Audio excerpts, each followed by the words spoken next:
Nesse problema, o Ita fala a respeito de 10 moedas empilhadas, algumas com face cara para cima e outras com face coroa. Ele pergunta de quantas formas a gente pode empilhar essas moedas, se exatamente 6 delas estão com a face cara para cima. Que a partir de agora eu vou dizer simplesmente face cara. Portanto, nosso foco é descobrir quantas pilhas de 10 moedas tem exatas 6 caras. Claro que as demais vão estar com faces coroas. Para efeito didático, eu empilhei as 10 moedas colocando cada vez um pouquinho mais para a direita, mas obviamente elas estão todas posicionadas numa mesma vertical. E eu fiz isso porque agora eu quero mostrar para vocês como eu posso escolher as pilhas que são satisfatórias. Só que para efeito didático, vamos imaginar momentaneamente que o problema era associado a uma escolha de 3 caras, só para facilitar a explicação. Se fossem 3 caras, quais moedas eu poderia ter escolhido para ficar com face cara? Poderia ter sido a primeira moeda, poderia ter sido a terceira moeda e poderia ter sido a 10ª moeda. E essa escolha eu associaria a esses números. Uma outra possível escolha seria, por exemplo, escolher as moedas que eu numerei como sendo a 2ª moeda, a 9ª moeda e a 4ª moeda, por exemplo. Então, 2ª moeda, 9ª moeda e 4ª moeda.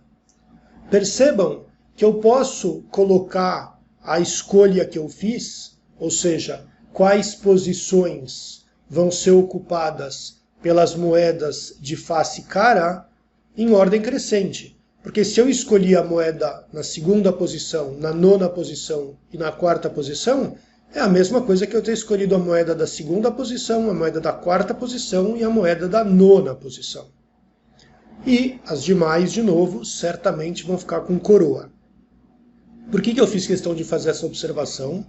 Porque é importante que vocês percebam que, na verdade, esse problema com 3 moedas caras pode ser repensado como a escolha de 3 números distintos dentre os 10 disponíveis, que representam as posições, sendo que a escolha dos eleitos, por exemplo essa, não depende da ordem relativa entre eles.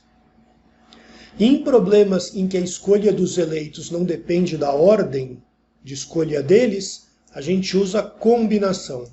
Portanto, o problema original é simplesmente a combinação de 10 números, dos quais eu vou escolher 6 deles distintos, independentemente da ordem de escolha.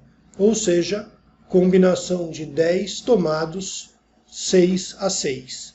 Isso dá 10 fatorial sobre 6 fatorial, 10 menos 6 fatorial, que é 10 vezes 9 vezes 8 vezes 7 vezes 6 fatorial dividido por 6 fatorial, vezes 4 vezes 3 vezes 2. Portanto, simplificando, a gente percebe que a resposta procurada é 21 vezes 10, cravando a resposta bravo, e com isso encerrando esse problema bem rápido.